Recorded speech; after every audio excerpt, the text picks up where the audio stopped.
Welcome back to the Flying with the Flock podcast, the easiest place to get all of your Eagles and other NFL related news. I'm your host, Matt, and welcome as we start preparing for the Super Bowl next weekend, which your birds are flying south towards New Orleans for.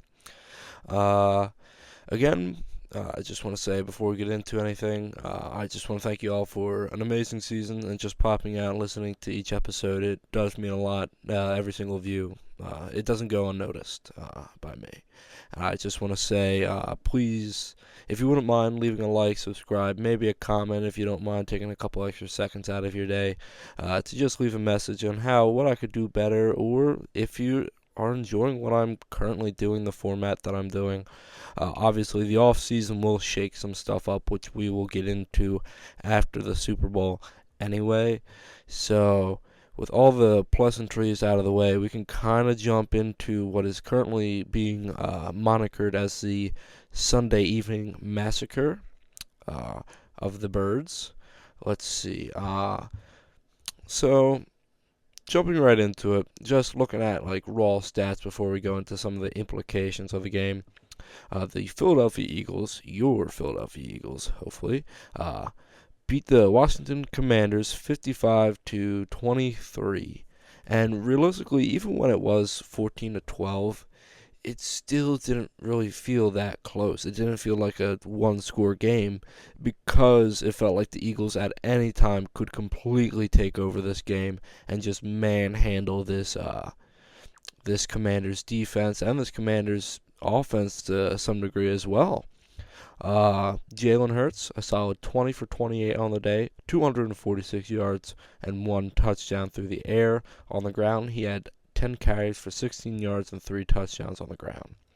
Obviously, the big day for Saquon Barkley, as per usual, didn't have as many carries because we threw more, but that's fine. He had 15 carries for 118 yards and 3 touchdowns on the ground. Through the air, he had like one reception for 4 yards. But somebody I was happy to see score, he almost scored a touchdown back in the first Giants matchup. But that was Will Shipley. He had 4 carries for 77 yards and 1 touchdown at the very end of the game there. The passing attack was fairly effective today. A.J. Brown had 6 receptions for 96 yards and a touchdown. Dallas Goedert had another big day. He had 7 receptions for 85 yards. And Devontae Smith, another fairly effective day when the Birds needed it most. Constantly picking up, I would say, third and longs when Jalen kept on getting pushed back a little bit. Devontae was 4 receptions for 45 yards. Defensively, there were several sacks by several different players. Nolan Smith Jr. getting his 4th in the postseason. Oren Burks recording a sack. Somebody that I said last week, I'm pretty sure, I doubt would get like a actual sack. Rather, probably would just get like a pressure or something.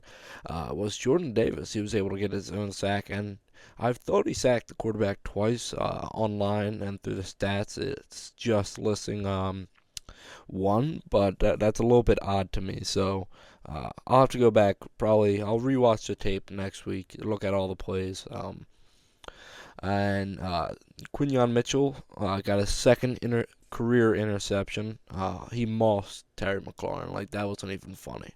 And I believe I read a stat to where he held Terry McLaurin to 1 reception for 7 yards on 3 targets, and Quinyon came away with 1 interception on one of those targets. So, fairly impressive day by the Rook. Zach Bond led the team in tackles. He had 12 total tackles. Reed Blankenship had 7 himself. Oren Burks had another good day as well. He had 9 total tackles. And before I get like in depth into analyzing like all this kind of stuff, I do want to give love to a team that I don't really do often, especially for the Birds, and that would be the special teams had a pretty amazing day. Again, Will Shipley on special teams. He had 3 returns for 88 yards, which set the Birds up at their own 40-yard line, which made it 10 times more easier to get down the field and score a touchdown. Kenny Gainwell also 2 returns for 39 yards, and Isaiah Rodgers with 1 return for 24 yards. I really thought Will Shipley was going to rip off a touchdown during one of those returns, but oh well. What are you going to do? Let's see. Looking at the Commanders, Jaden Daniels went 29 of 48. 255 yards, 1 touchdown, and 1 interception on the day. Still a fairly good day, even though he lost by that much. Jaden Daniels uh, was their top rusher with 6 carries for 48 yards and a touchdown. Brian Robinson Jr. was right behind him with 11 carries for 36 yards. Zach Ertz was their top receiver with 11 receptions for 104 yards. Terry McLaurin was right behind him with 3 receptions for 51 yards and one touchdown. And Dyami Brown was the next closest with 3 receptions for 42 yards. He also had him and Eckler, and we'll get into this here in a sec. Him and Eckler both had crucial fumbles for the Eagles to get so they could put up more points as well. Defensively, they really couldn't apply too much pressure to Jalen. He was able to stand in the pocket and deliver concise balls to where his receivers were. They weren't able to turn the Birds over at all, not a fumble, not an interception, and their special teams really couldn't set them up with a good field position, which was major for this Birds team. So, looking at the bigger picture here, obviously Eagles going to the Super Bowl. That's amazing. I didn't think that my first year of doing this podcast, the Birds would automatically be going to the Super Bowl, and so it's definitely something I'm going to cherish here. If we win the Super Bowl, I will probably order some Super Bowl 59 stuff to put around my kind of office and recording studio, just so it can constantly be a reminder that, hey, I was able to record my reactions throughout the season of one of the Eagles. It would be their second Super Bowl win if they win, but we'll get into that in next week's episode and all that kind of stuff. So before we get into the Birds, let's get to the Commanders here. Jaden Daniels threw 48 times. All right, the Eagles were stopped the rush and put more pressure on Jaden Daniels to perform. And to some extent, he did step up. He was probably the best player they had for the day. I mean, everybody else was either fumbling the ball and giving the ball over to the Eagles at short field position, or not stopping a guy on a kickoff return who also set up the Eagles with short field position. I mean, it's a little bit of a problem when their top receiver, Zach Ertz, is, how old is Zach Ertz? He is 34 years old.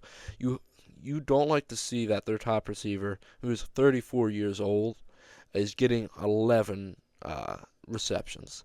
All right, you have Terry McLaurin, who is up there. He's around 30, but he can still ball. I give him that. But the rest of the cast here, and this was the same problem I said earlier before the season, during the season, is that his cast around him is too old. And yes, experience comes with that, so that did help them get to this point to where they are. But on top of that, Zach Ertz, I'm not sure he's coming back next year or for another season of football. That's yet to be seen. But realistically, for the Commanders and it's fairly impressive that Jaden Daniels, a rookie, was able to get to this spot. I would want to, we'll get into what this means for Jaden Daniels, but what the team overall has to do is supply Jaden Daniels with new weapons, which shouldn't be overly too hard, because now with Jaden Daniels being a young quarterback, a young star quarterback, it would definitely be more enticing for other free agents to come and sign with the Commanders in order to contend. Defensively, I feel like they're fine. They're definitely going to have to reload at some positions, like Bobby Wagner won't be around forever here. Um, they're definitely going to have to shore up the secondary. I mean, the secondary is their weakest, I feel like their weakest part of their team, because even with the receiving core, they may be old, but they're still able to get the balls. They could not cover A.J. Brown and Devontae Smith whatsoever during this matchup, and Dallas Goedert. Uh, and that's before we even get into the horrible tackling of Saquon Barkley. But realistically, they need to start shoring up this Commanders secondary here.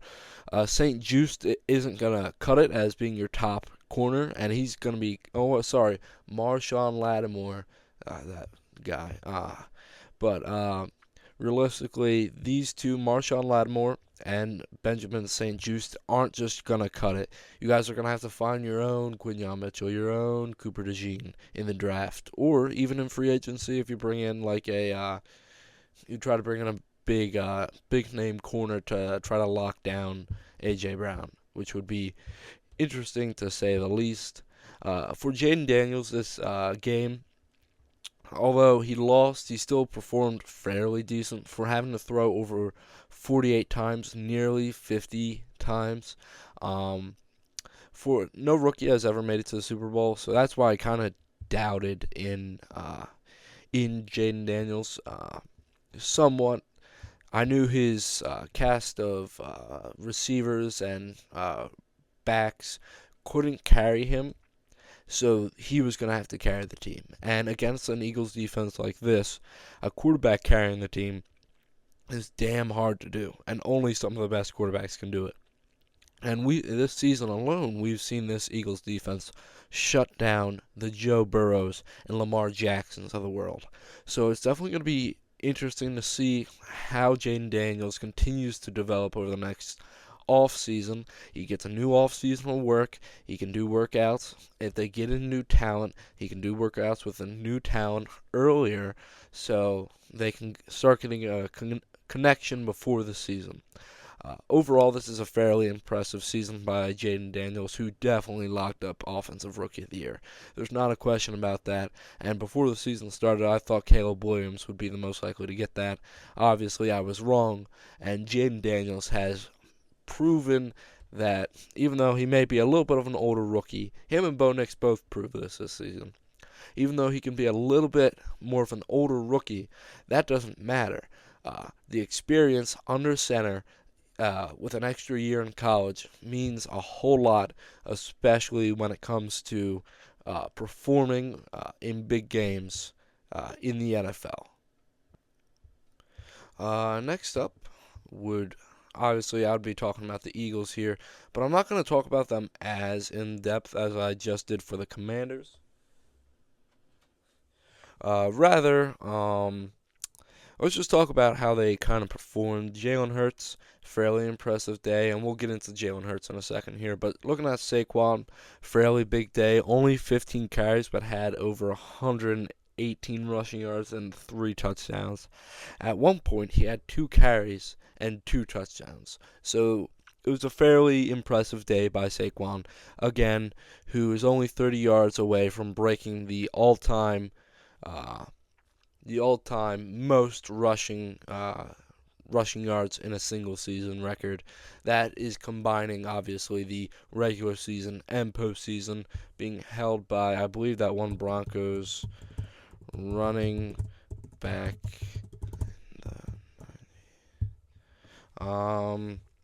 Terrell Davis, that's right. Sorry, my apologies. I probably should have known that, but he would break Terrell Davis's both of his single-season rushing records, making Saquon arguably one of the greatest running backs of this era. And I would definitely like to see him continue this output. It's not to be expected that he can rush for another 3,000 yards in a season. So coming into next season, I'm going to drop my expectations a little bit.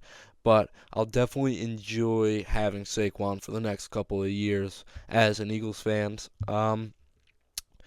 A.J. Brown, fairly big day. I mean, it was a fairly impressive day. He was good with his footwork. He was able to shake off defenders, and if they were one-on-one, you already knew that Jalen was going to for the go route deep. I mean, Dallas Goedert, another big day for a receiver that kind of needed it. Dallas Goedert has been fairly clutch this season, let alone this playoffs. He's had quite a few big days recently. Devontae Smith, obviously, only 4 receptions for 45 yards. Still a amazing day. I mean, a lot of those receptions came on third and long, second and long, which allowed the Eagles to move the chains and get the first down, which was fairly impressive. The crew that I really wanted to talk about is this defense. I mean, there isn't just one person that I can say is a leader. You could say Zack Baun is the leader. C.J. Gardner-Johnson is the leader. Darius Slay is the leader. Jalen Carter is a leader. And when you can say that at almost all 4 levels, you can say that at the defensive line, you can say that at the linebacker position, you can say that at the corner position, you can say that at the safety position. When you can say that there's almost a one leader at every single part of this defense, that is fairly impressive. That we could build a defense to that caliber. I've seen many of people compare this defense to the Legion of Boom, and although it's not quite that hard hitting, turn the ball over, and dominant, I will say I can see where they're coming from with the comparisons to the Legion of Boom. Everybody that got a start played some form of role. There did not go one person without one total tackle during this game. Josh Sweat and Nolan Smith both were able to apply enough pressure to make Jayden Daniels uncomfortable. There was a couple times where they got behind the quarterback, which is not what you want to do with a mobile quarterback like Jayden Daniels. Rather, stay on the sides, keep him contained in the pocket, and force him to throw under duress.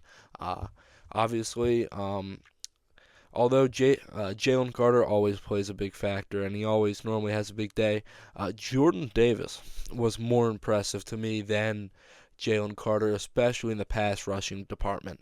I mean, Jalen Carter obviously opened up more opportunities for Jordan Davis to get in there and get to the quarterback, apply pressure, but fairly important game for Jordan Davis to show up in, and a fairly impressive game that Jordan Davis had. Originally, obviously, Jordan Davis will be going into his 4th year, which is weird to say next year. So it's going to be imperative that Jordan Davis starts showing up, gets more TFLs, stuffs the run even more, and once in a while, get back and sack that quarterback. He doesn't need 10 plus sacks in a season. I would like to see that out of Jalen Carter next season. But Jordan Davis can just be a rotational guy that stuffs the run when we need it the most. Looking at it, Milton Williams and Moro Ojomo filled in just fine. Milton Williams was able to apply enough pressure to make Jayden Daniels antsy as well. And Moro Ojomo is constantly just a solid rotational piece that everybody kind of forgets about. Looking at the rest of the team here, Quinyon, obviously, 1 interception, limited Scary Terry to 1 catch and 7 yards on him. Darius Slay, fairly impressive day. Obviously, rumors more recently have come out that this will most likely be his last season with the Eagles.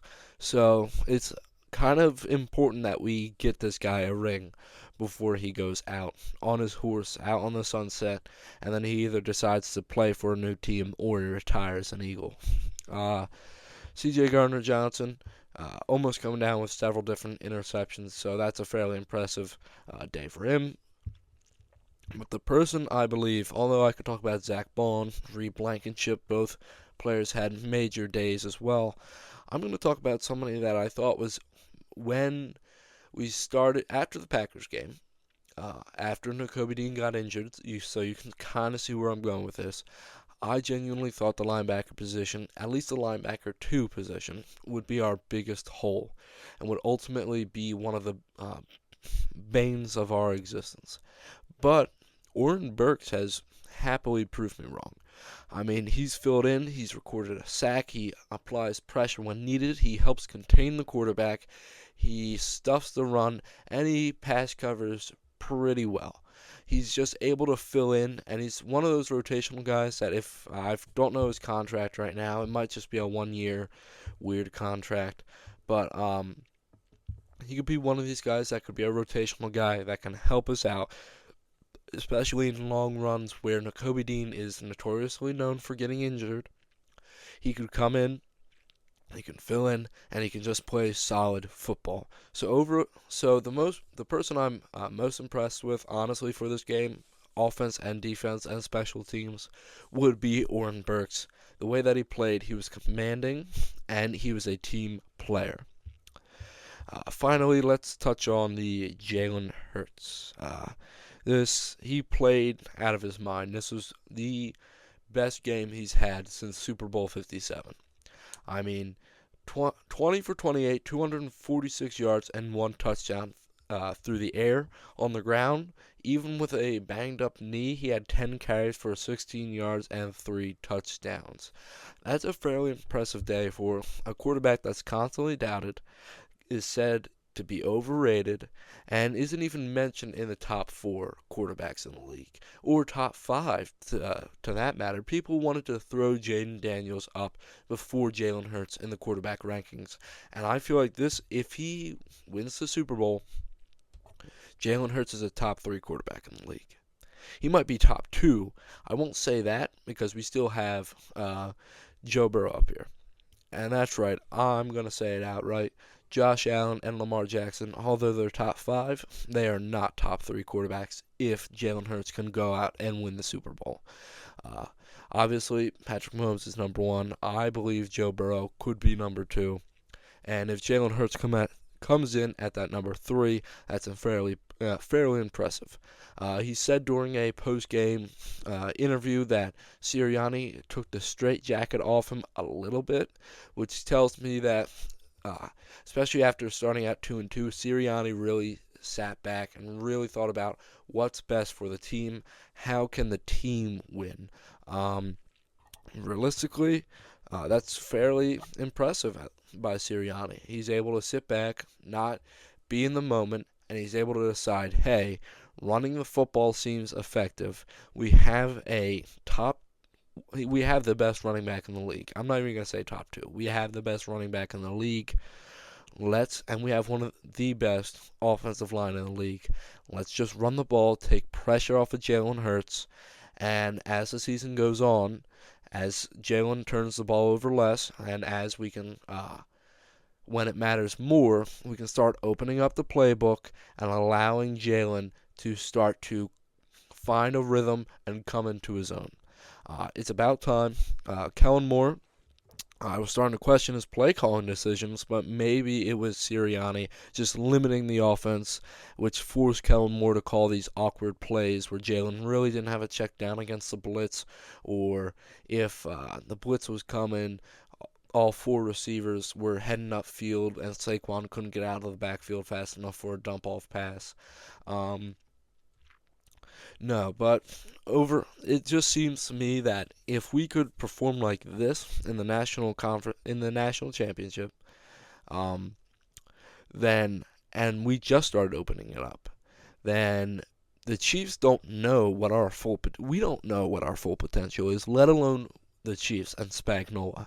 There's clearly stuff that we started doing, like tight end sweeps, and we did jet sweeps to throw off the Commanders' defense. So we did pull pin toss plays, which I've never seen us do before. So clearly there's still more in the bag left for us to do, and there's a lot more in-depth plays, route trees for receivers to run, running plays that we haven't done before. Clearly there's more to us than what meets the eye, and clearly we have more in the bag.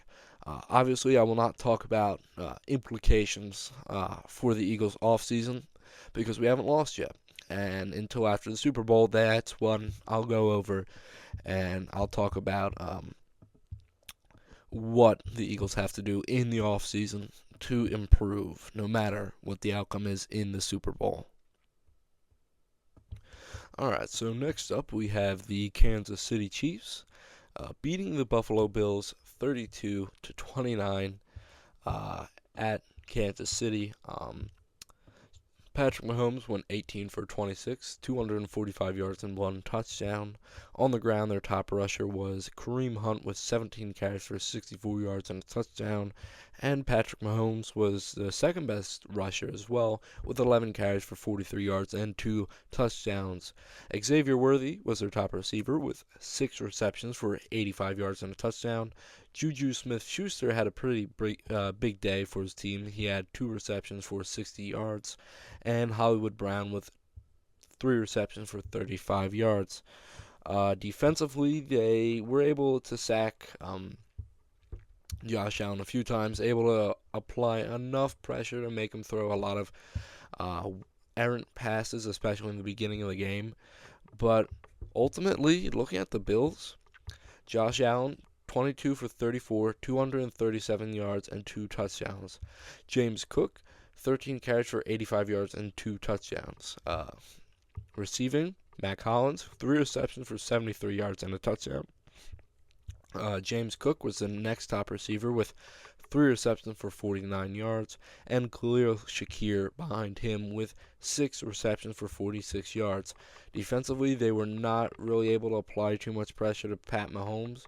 There was a couple sacks, there was a couple times where they're able to scheme against Andy Reid's offensive line, but realistically, they weren't able to apply consistent enough pressure to force Patrick Mahomes to throw that interception that he's been, besides the playoffs, he's been more prone to throwing an interception. Let's look at the kind of bigger picture of this game. For the Bills here, it's another kind of disappointing season going into Kansas City and losing in the playoffs for the 4th time. Josh Allen has still played a pretty good game, but he didn't play a good first half. He definitely played more Superman-ish in the second half. But my biggest question is, if James Cook had 13 carries for 85 yards and 2 touchdowns, why are we not running the ball more with James Cook? Clearly, the Chiefs' defense is weak against the run. We saw that against the Texans with Joe Mixon going off, but eventually the Texans stopped running the ball. James Cook, pretty explosive first half, 85 yards, 2 touchdowns, but we stopped running the ball. Their top receiver, obviously, this was going to be a big question throughout the year. Who was going to be their top receiver? And it was a wide receiver by committee. I mean, today was Mack Hollins. Last week was Khalil Shakir. The week before that, it was Curtis Samuel. So that's not really a bad thing. Obviously, it would be nice to have a top receiver that could threaten anybody's secondary. But realistically, what the Bills have is fairly sustainable as long as they keep some of these pieces around. The Amari Coopers and Mack Hollins, who are up there in age, that not sure how many more years they have left. Defensively is where the big problem is for the Bills, and it has been for a little while now. A lot of these guys are either old veterans or older veterans, like Greg Rousseau, AJ Espineta. You know who I'm talking about. AJ Espineta. Von Miller, obviously, fairly up there at 35 years old. I'm not sure how many more years he has left in the tank. But they definitely need to start reloading with a lot of younger talent on the defensive side of the ball. So I would not be surprised if we see the Bills go for a couple of younger defensive studs in the free agency, and especially in the draft, go for like a corner, go for a defensive tackle or an edge player that can really set the tone for this Bills defense. Overall, it's going to be another long season, long off season for Josh Allen. Uh, Unfortunately, this was probably their best shot at getting to the Super Bowl, and uh, it's just a little bit upsetting to me that I love Josh Allen. He's probably my favorite quarterback in the league, with Jalen Hurts being my second. But Josh Allen just can't win. When it matters most, the best quarterbacks in the NFL find a way to win. And I think they used up all that magic against the Ravens to get here, and now they fell flat against the Chiefs again for the fourth time in the playoffs. So at what point, obviously, I would say keep Sean McDermott around. I'm not saying fire Sean McDermott, but rather let's reload this defense completely. And this offense has shown that it can play consistent without a top receiver. So let's continue to allow Josh to do his thing and reload the defense to a younger, more trusted defense. And if Sean McDermott, if they get to the same spot and they lose, I feel like they have to eventually fire Sean McDermott because they can't keep wasting years of Josh's life. He'll be 29 next season. And it's definitely going to be interesting to see how they tackle building around Josh going forward. But I definitely feel like the best way to deal with it would be to build that defense and make it reliable for Josh Allen to lean back on. Next, looking at the Chiefs, Patrick Mahomes, fairly solid day. He's going to do Patrick Mahomes things in a win or loss, so that doesn't matter. Rushing wise, it's Kareem Hunt is really their dominant back, and although they have Isaiah Pacheco back, I don't think Kareem Hunt is given back that starting position. He's a fairly good pass catcher as well when they need it. Xavier Worthy kind of burned this defense. There's no question about it, honestly. And Juju, the same thing. Once he just got into the open field, nobody could tackle him. Travis Kelce, kind of a quiet day, which is all right. That shouldn't be too concerning. But my concern for the Chiefs right now is this rushing defense. Last two games, you guys have been kind of burned by the run, and although your offense has put you ahead, which forces the other team to start passing the ball, which goes away from your guys' weakness on defense. What happens when you play a top-tier defense that's able to get stops on Patrick Mahomes, although rare, is able to get stops on Patrick Mahomes and maybe even turnovers. Turnovers was another big thing for this Chiefs team this season. A lot of interceptions, a lot of fumbles. What happens when you go up against a defense that can force turnovers and force pressure on Patrick Mahomes, force him to throw that errant pass that can get picked off? What happens when you guys are behind by 2-3 scores? Can you guys get back up?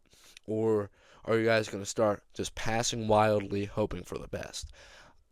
This rushing defense, again, biggest concern for me.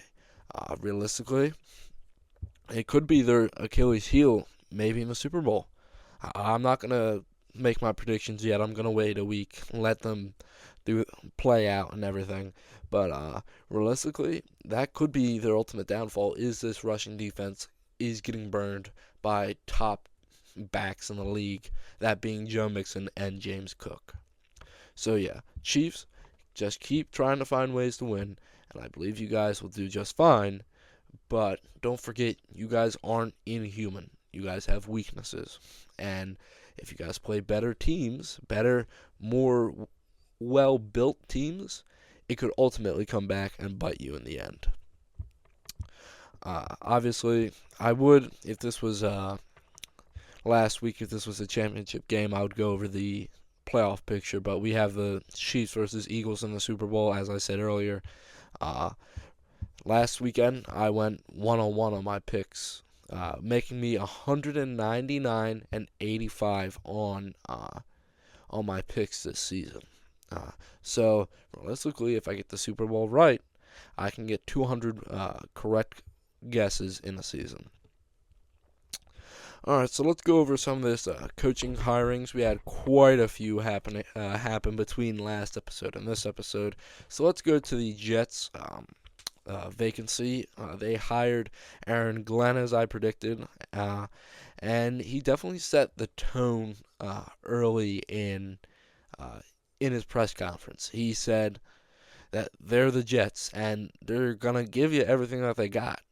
And he's going to get the most out of all of his players. He's going to get his players to buy in and get the most out of his players. He seems to be open to talking to Aaron Rodgers, seeing what Aaron Rodgers wants and what is best for the team. So that means if Rodgers doesn't want to come back, the Jets can move on and they can figure out who's going to be the future of the franchise at the quarterback position. But if Rodgers comes back, he might work out a deal where, hey, we might draft a guy maybe second, third round to be your backup. You're going to have to teach him a little bit and help him learn the ropes. Realistically, I feel like he might put a little bit of a shorter leash on Rodgers, and he might be able to get more out of Aaron Rodgers depending on because Aaron Rodgers was playing good football the last 7 weeks of the NFL season. He was with 18 touchdowns to 4 interceptions, which is fairly impressive. So he was playing winning football. It was just early on he looked shaky because he was still coming off his injury. So yeah, I do feel like if Aaron Rodgers comes back, Aaron Glenn will be able to get the most out of Aaron Rodgers. And as long as he pairs him with a solid offensive coordinator and quarterbacks coach, I feel like this offense might be in solid hands. We'll get back to the Jets vacancy real quick, but just looking through some of the older vacancies, we have the Bears vacancy. Obviously, Ben Johnson got the job, which we covered last week. He seems to be being the wonderkin, or kind of like Nate was in Ted Lasso, how he's overhyped and he really isn't the juice that made the Lions work. I mean, we'll see. I do feel like he was definitely the reason why this Lions offense works so well compared to a lot of other offenses in the league. Obviously, the Bears, I believe, brought in Dennis Allen as their defensive coordinator, former head coach of the Saints and Raiders. So that's a solid pickup. I don't hate that pickup for the Bears at all. Getting to a pickup that I do hate, the Patriots obviously got Mike Vrabel, which is a solid choice at head coach, although they got rid of Jared Mayo way too early. But they got, what's his face? The Rat. Hold on. Patriots, OC. Josh McDaniels. They brought in Josh McDaniels to be the offensive coordinator under Mike Vrabel, so we'll see how that works. I'm not 100% sold on that, but we'll see whether he can help develop Drake May into a better passer, better than he already was, and make him more of a safe player, and keep him from getting injured. The Raiders got Pete Carroll, as I kind of predicted. He's joining a prestigious division coaching-wise, and he's back against Jim Harbaugh again, which is definitely going to be interesting to see how that plays out over the next season. Speaking on that prestigious division, with all the head coaches combined, that being Andy Reid, Sean Payton, Jim Harbaugh, and now Pete Carroll, they have a combined total of 9 Super Bowl appearances between the 4 of them, which is fairly impressive right now. Carroll seems to be coming in, and he's setting the culture right off the bat. He seems to be holding players more accountable, make sure that they show up early, make sure that there are no excuses for playing bad, and just overall making sure that players, which has been a problem at the Raiders, making sure the players are held accountable for their actions. Next up, we get into two coaching hires that I don't really like. Jaguars. I originally thought Robert Saleh would be the perfect pick, be able to shape this defense, which has been shaky recently in recent years, be able to shape it and make it just a solid defense based off of the few really good pieces, i.e., Josh Hines Allen and Trayvon Walker. Make that a really solid unit. But they hired Buccaneers offensive coordinator Liam Cohen, who has had like 20 different coaching jobs since 2010, which is kind of funny, but whatever. I thought obviously Robert Saleh would get it, but I do feel like this might be a huge swing and a miss at head coach. He just seems to be a little bit like too goofy. I feel like he doesn't take it as seriously as he probably should be. And again, although it's nice to bring in a guy that's going to shore up and help develop Trevor Lawrence, I still have a lot of concerns with this Jaguars defense, which was the main problem anyway I had with this team. So, interesting pickup. Don't entirely agree with it. But then again, it's not my team. So it's going to be interesting to see how this develops, especially with the pieces that they pick up during the off season. Next up, you have the Cowboys hiring former OC Brian Schottenheimer, son of Martin Schottenheimer. Jerry, literally in his post-game press conference, he admitted that he's taking a big risk at hiring Brian Schottenheimer because he's had no head coaching experience before. I believe that at this point he's taking the same old mediocrity that's been hanging around the Cowboys the past 2 years and just bringing it back and hoping that it can grow fast enough to catch up with the Eagles and Commanders, who were both just playing in a conference championship game. But ultimately, I don't really see this working out. The only way that this works out is that Dak somehow not regress, but he finds a way to grow even at this older age at this point. CeeDee Lamb takes a step up. They get a couple more weapons on offense, and they bring in like a surefire defensive coordinator that's going to make this group a really solid group on defense. But ultimately, I'm just not buying that this could be a good head coach in the NFL. Lastly, we have the Saints vacancy, which is the last head coaching vacancy left on the board. Right now, I do believe the most likely person to get it because Todd Monken just signed a contract extension up at Baltimore. The most likely person to get this job would be Mike McCarthy. Obviously, it would be a slow build it would be a slow rebuild, and the next couple of years would probably suck. But Mike McCarthy would keep them probably in contention for the playoffs, at least in that division, which doesn't seem to be getting any better anytime soon as of right now. Obviously, their backup right now would be Kellen Moore. Unfortunately for Eagles fans like myself, they did just have another in-person interview up at Philly with him, but obviously they can't hire him until after the Super Bowl. But we'll see what happens there. I feel like they're going to be more pressure to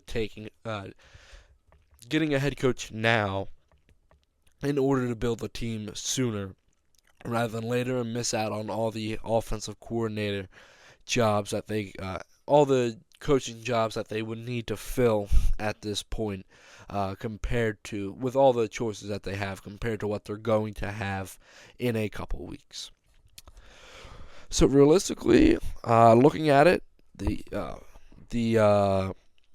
NFL has the Pro Bowls this weekend, and obviously your Eagles and the Chiefs won't be in that.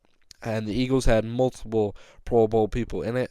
So looking at it, who do I think is going to win? Let's look at the Pro Bowl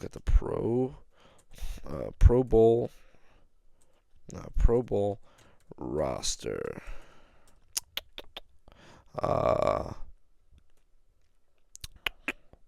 Let's see the finalized Pro Bowl roster.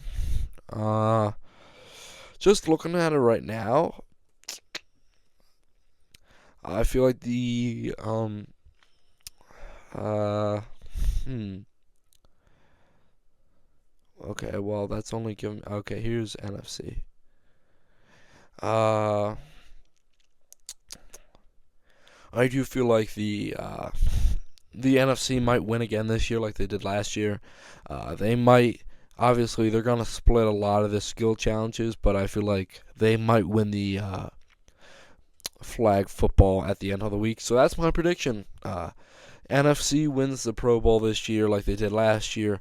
I believe going on the first 2-year winning streak for the NFC since probably the 2000s. I'm pretty sure the 2010s were all dominated by the AFC. So that's going to be interesting to see how that plays out. I still miss the old Pro Bowl where players actually they should probably put a lot of incentives into winning the Pro Bowl, like money wise. Do like a giant pot that all the players split and have them play actual football in actual pads. But realistically, oh, well, Drake May got added to the Pro Bowl roster. Wait, look at that. But anyway, with all that being said, I do apologize for the shorter episode this week. Obviously, there's a lot less to talk, and next week you guys might be getting 2 episodes from me. 1, the normal podcast, and 2, the Super Bowl special, me covering what the Eagles have to do to win and what goals they have to reach in order to seal the victory in Super Bowl 59. But with all that being said, I will see you all next week. And remember, go Birds.